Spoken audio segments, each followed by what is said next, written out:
Well, howdy and honestly, yeehaw. The last video I put up was about this idea of rhythmic slipperiness, and this video is kind of a conceptual sequel to that. So I'm going to be talking about some other things that can contribute to this feeling of rhythmic slipperiness using one of my favorite Gojira riffs of all time. At the end of Remembrance from the link, there's this really cool transition from a plodding, bendy, sticky, saturated riff to this really mechanically precise, pointillistic outro breakdown.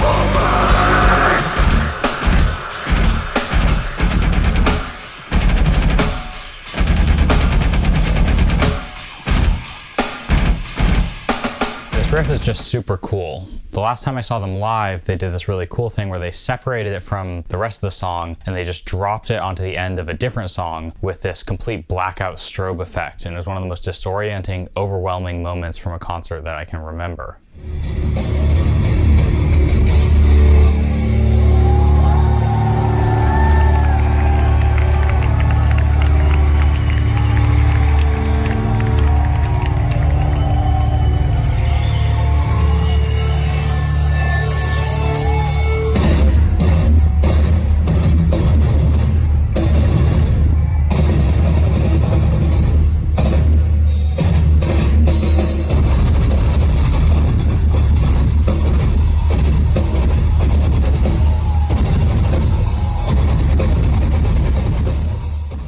So like I said, this riff is super precise, and that makes it a little tricky. It does the thing that Gojira does in a few places where it shifts pretty rapidly between a few different types of subdivisions.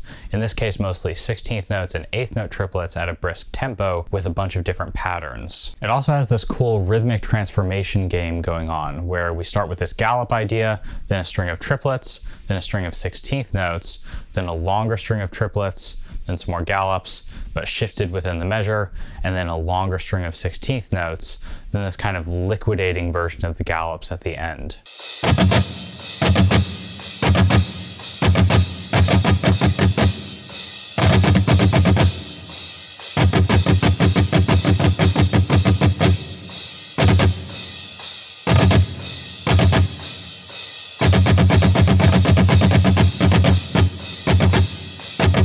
This is a kind of abstract version of this thing I call expanding returns in metal, where motives tend to take up more space if they come back. But that's not actually the really slippery thing about this riff, I don't think. It's this ending that really trips me up, because there are actually two different versions of it. The first time the string ends like this, and the second time it ends like this. The difference is subtle. In the first ending, there's a quarter note between the final attack of one pattern and the first attack of the next.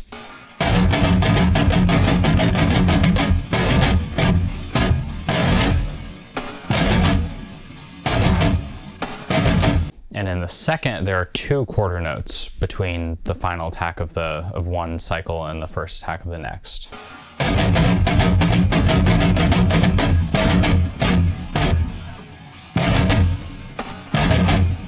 So the first version of this pattern lasts for 39 quarter notes total, and the second version lasts for 40 quarter notes total. But just the fact that the ending changes slightly isn't even the crux of the issue, I don't think. These cases where you get something, then one ending, then that same something but with a longer ending are even so common that there's been a little bit of professional music theory stuff about them. Things are already pretty complicated, and these factors I've already talked about do probably act additively in making these rhythmic patterns a little harder to learn. But I think there's something on an even more basic level about this that makes it feel like I'm tripping over these endings more than I would expect to.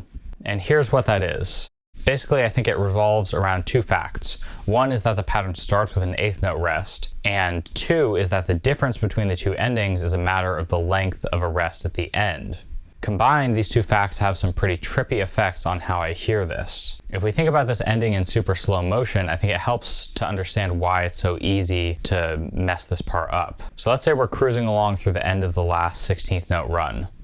There's nothing in the pattern itself to tell us what ending we're going to get so far. So we keep going and we arrive at the last attack of the pattern.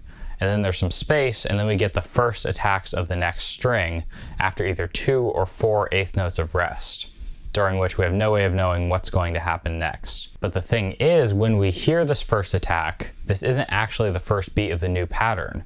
Because the pattern starts on the offbeat, an eighth note after the rhythmic downbeat of the cycle, this first attack is telling us retrospectively that the first beat of the new pattern was already an eighth note before. In other words, in this super slow motion replay, we only find out when the new pattern starts after it's too late. We have to readjust our understanding of what's happening retroactively and then latch onto the new pattern and kind of play catch up. There are some holes in my reasoning here, and of course memorizing music is generally so much more powerful than any of these momentary hiccups. Obviously, I and plenty of people are able to play this, to memorize this. But I do think there's some truth to this slow motion understanding based on retroactive correction, at least in the early stages of being confused by this very cool riff.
So yeah, this riff has a lot of things that would make it seem like it's pretty easy compared to at least to a lot of the stuff that I talk about on this channel.